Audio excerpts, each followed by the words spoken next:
Você vai ver no programa de hoje. Obras do Fórum Cível de Goiânia estão adiantadas. Asmego reemposta presidente da associação. Comandante de Operações Especiais do Exército visita o Tribunal de Justiça do Estado de Goiás. Em nossos estúdios, vamos receber o juiz auxiliar da presidência, Dr. Reinaldo Alves Ferreira. Ele vai falar sobre improbidade administrativa e as atribuições de um juiz auxiliar. Esses são os destaques do Agenda Judiciária, a sua revista eletrônica semanal da Justiça Goiana, que já está no ar.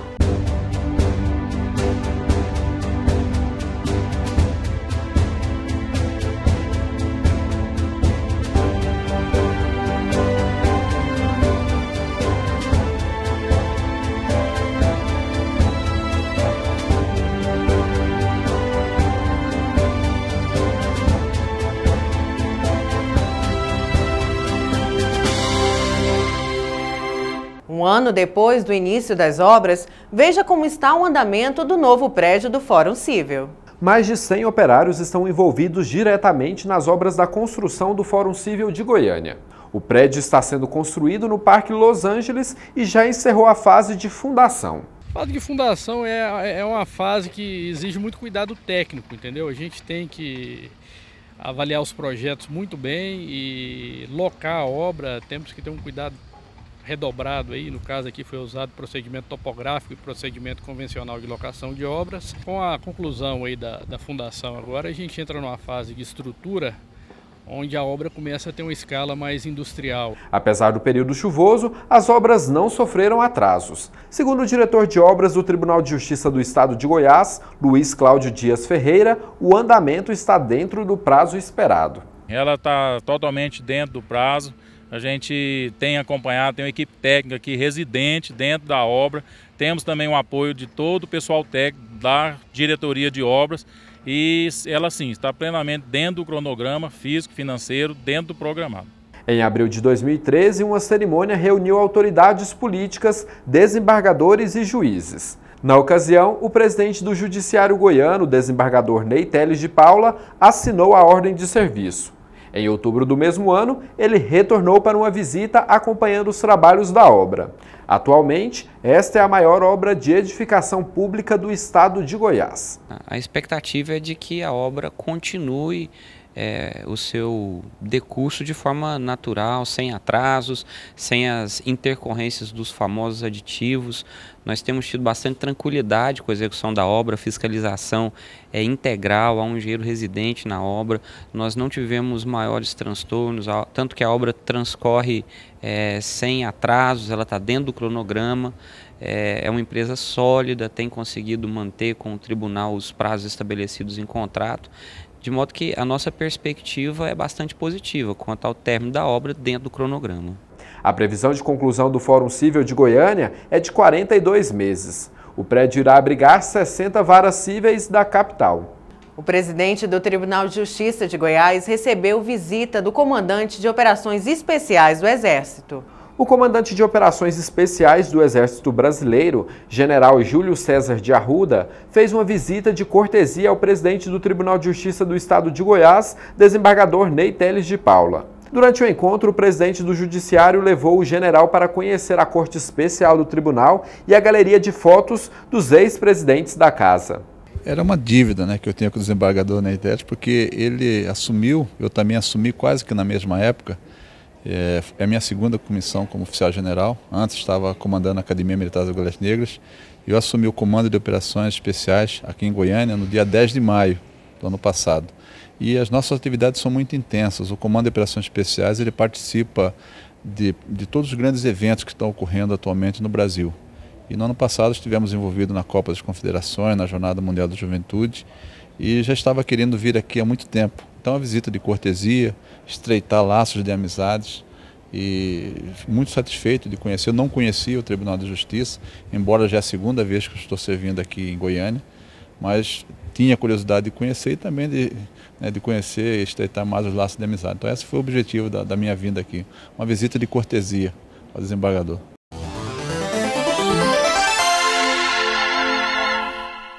Se uma dívida é protestada, quem deve arcar com o processo? Se uma dívida é protestada, quem deve pagar as custas processuais? Normalmente o protestado.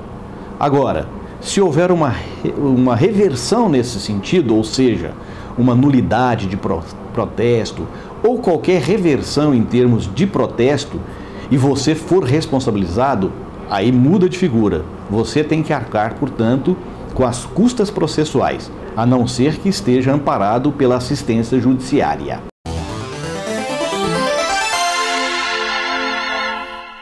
No próximo bloco, vamos falar sobre improbidade administrativa e as atribuições do juiz auxiliar da presidência. Voltamos em instantes.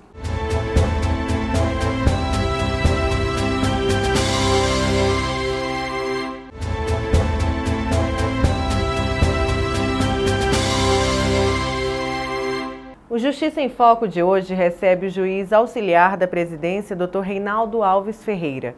Ele vai falar sobre improbidade administrativa e as atribuições do juiz auxiliar. Vamos falar um pouco sobre improbidade administrativa. Tanto se fala, né, mas ainda há muita dúvida sobre o assunto. Explica pra gente o que é. O tema improbidade administrativa é um tema que está em voga atualmente em razão de uma crise ética por qual passa o nosso país. E isso vem sendo veiculado a manchês, né, nos noticiários, através da mídia. É evidente que quando nós falamos de improbidade, nós estamos falando de uma improbidade qualificada, improbidade praticada por um agente político, por um agente público, por um servidor público ou alguém que esteja atrelado ou vinculado a essas atividades. Daí a importância do tema, porque o combate à desonestidade, à falta de ética pública, ao desvio na atividade pública, nos leva a necessidade de implementarmos medidas para combater essas atitudes nocivas à sociedade. E o tribunal, ele tem alguma estratégia para acelerar esses processos? O Conselho Nacional de Justiça, que tem uma função no sentido de administrar os tribunais, indicando metas para que os tribunais possam seguir, lançou a meta 18. Essa meta transformou-se agora nesse ano na meta de número 4. E o objetivo do Conselho Nacional de Justiça e de todo o Judiciário Nacional é com que todos os processos que tenham ingressado até o final do ano de 2012, que envolvam improbidade, seja na esfera penal ou na esfera civil, sejam julgados. Evidentemente que nós estamos tratando de uma meta. O Tribunal de Justiça está buscando implementar medidas para que esta meta torne-se em algo real, algo factível, passível de ser alcançado. E aqui no nosso tribunal, no âmbito do Judiciário Goiano, nós temos um núcleo de enfrentamento à prática dos atos de improbidade. A gente está no ano eleitoral. O político que responde por uma ação de improbidade administrativa, ele pode se candidatar? Nós temos uma legislação que disciplina essa matéria, que vulgarmente nós a denominamos da lei da ficha limpa. Quando um político ele é condenado por meio de uma sentença proferida por um juízo de primeiro grau, um juiz de direito, isso por si só não é suficiente.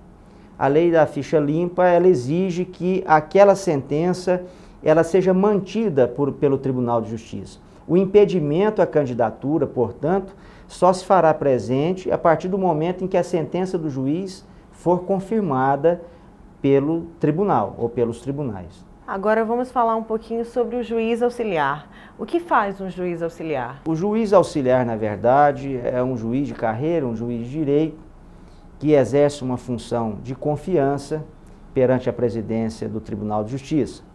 Hoje nós temos em todos os tribunais do nosso país essa figura do juiz auxiliar, juiz assessor da presidência.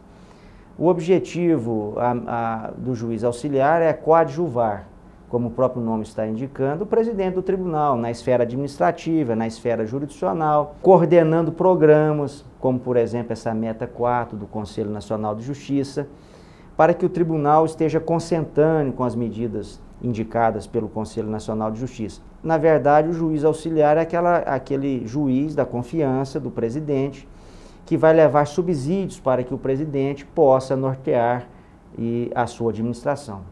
E quando troca o presidente, o juiz auxiliar em exercício, ele volta para o cargo anterior? O juiz auxiliar ele não perde a sua titularidade.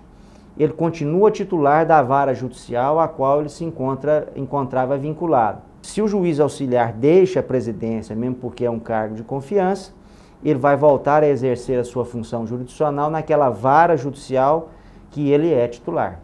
E tem um tempo de exercício? É uma função de confiança. Cada presidente escolhe os seus juízes auxiliares. Nós já tivemos colegas que exerceram essa função e muito bem, todos eles. Nós agora atualmente estamos exercendo essa função e é evidente que isso fica a critério de cada presidente eleito pelo Tribunal de Justiça. O Justiça em Foco de hoje recebeu o juiz auxiliar da presidência, Dr. Reinaldo Alves Ferreira. Ele falou sobre improbidade administrativa e as atribuições de um juiz auxiliar. Acompanhe agora as decisões importantes do Tribunal de Justiça.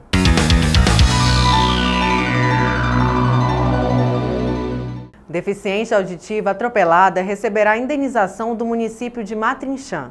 Em decisão monocrática, o desembargador Carlos Alberto França manteve sentença que condenou o município de Matrinchã e uma mulher ao pagamento de indenização no valor de R$ 22 mil por danos morais e de R$ 4.036 por danos materiais a uma vítima. Ela foi atropelada por um ônibus que fazia o transporte escolar para o município. Empresas de viagem terão de pagar indenização a turista que ficou sem hotel. O juiz Diego Costa Pinto Dantas, do 2º Juizado Especial Cível de Goiânia, condenou 2 empresas de viagem a pagarem o valor de R$ 4 mil por danos morais a uma cliente. Liminar autoriza a matrícula de aluno aprovada no EG no sistema de cotas. O juiz Carlos Henrique Loução, da comarca de Itumbiara, concedeu liminar para que uma jovem possa se matricular no curso de farmácia da Universidade Estadual de Goiás naquela cidade.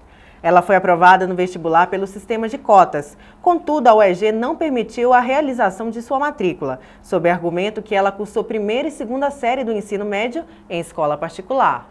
No próximo bloco, confira como foi a posse do juiz Gilmar Coelho na presidência da ASMEGO.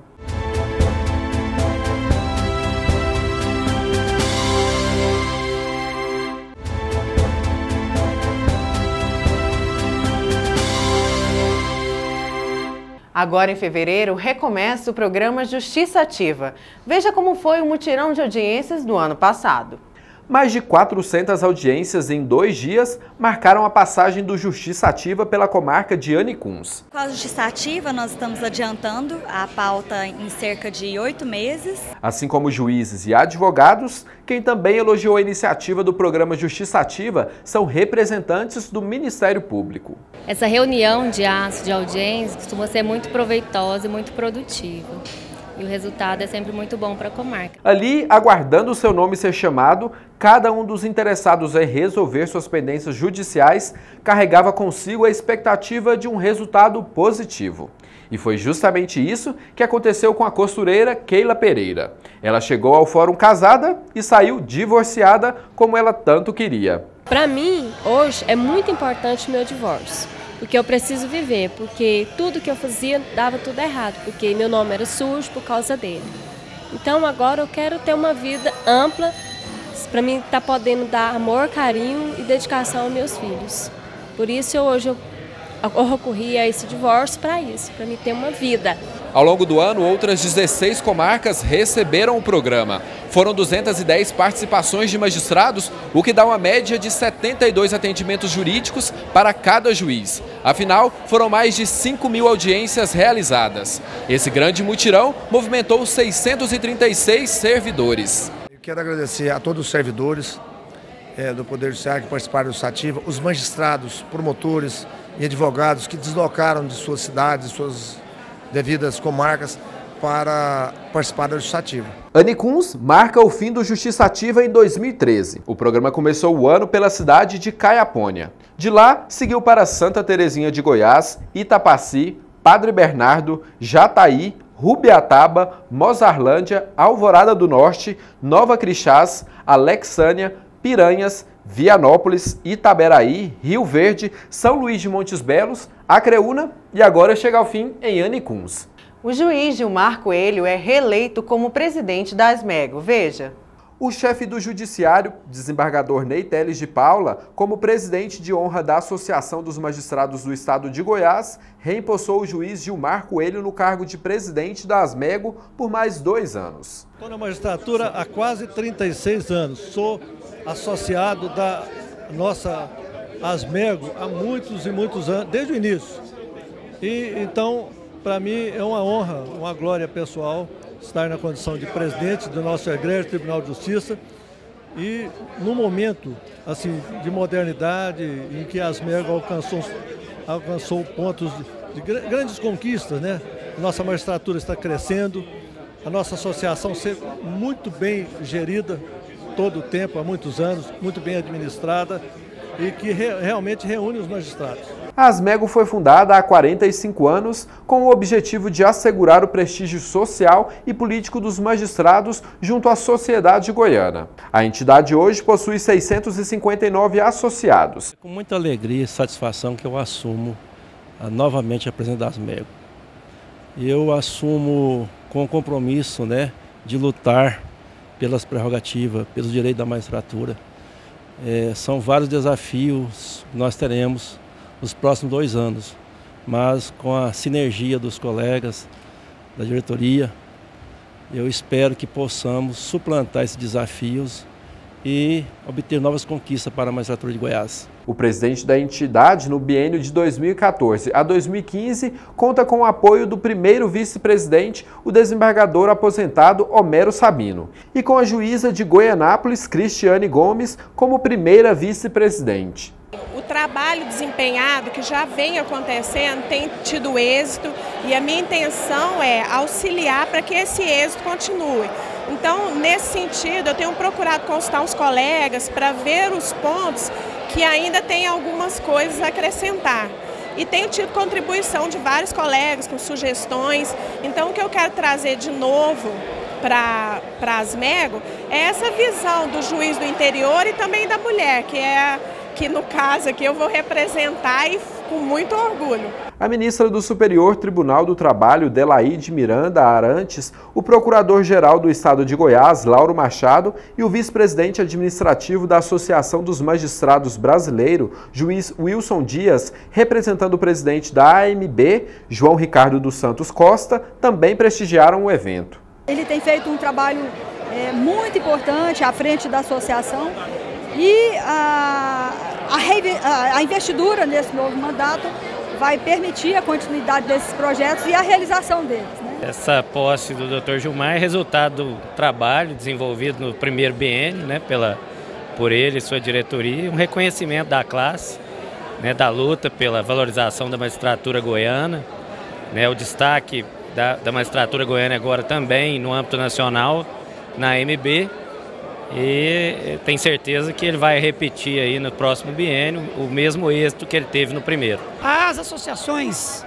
locais, elas têm uma importância muito grande para a AMB, porque elas levam os anseios da magistratura de cada estado para que a AMB possa levar essas expectativas para os órgãos onde a AMB sempre está. Discutimos temas nacionais, tais como o Conselho Nacional de Justiça, Congresso Nacional e o Supremo Tribunal Federal. E o presidente Gilmar sempre foi uma liderança, não apenas em Goiás, mas uma liderança a nível nacional. As ideias, os projetos do presidente Gilmar aqui na Asmego têm sido encaminhados para vários estados e têm sido implantados em muitos estados. Na ocasião, também foram empossados os membros do Conselho Deliberativo da Asmego. O juiz Ricardo Silveira fala do apoio que os magistrados têm recebido da associação na gestão do presidente Gilmar Coelho. A gestão do Dr. Gilmar foi uma gestão muito participativa, ele deu oportunidade a várias classes de magistrados, deu oportunidade a juízes do interior, a juíza mulher, a magistrada mulher. Então foi uma gestão de muito profícua, de colaboração dos magistrados, e por isso ele foi reeleito em chapa única. Confira agora a agenda do Judiciário Goiano da próxima semana.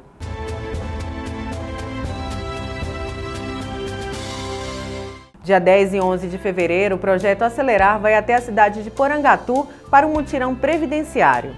Dia 11 de fevereiro, às 8h30 da manhã, o projeto Justiça Educacional vai até a cidade de Minaçu. Dias 12 e 13 de fevereiro, o mutirão previdenciário vai até a cidade de Estrela do Norte. E dia 13 de fevereiro, sexta-feira, o mutirão encerra a semana na cidade de Campo Norte. Agora é hora de homenagear juízes e desembargadores do Tribunal de Justiça de Goiás que fazem aniversário na próxima semana. Luiz Eduardo de Souza, dia 9, desembargador. André Luiz Novaes Miguel, dia 10, comarca de Catalão. Cristiane Gomes Falcão Weiner, dia 10, comarca de Goianápolis. Jonir Leal de Souza, dia 10, comarca de Aparecida de Goiânia. José dos Reis Pinheiro Leme, dia 10, comarca de Urutaí. Adriana Caldas Santos, dia 11, comarca de Inhumas. Wilson Safatler Fayad, dia 12, juiz substituto em 2º grau. Chega ao fim mais uma edição do Agenda Judiciária. Obrigada pela sua companhia, uma ótima semana a todos e até o próximo programa.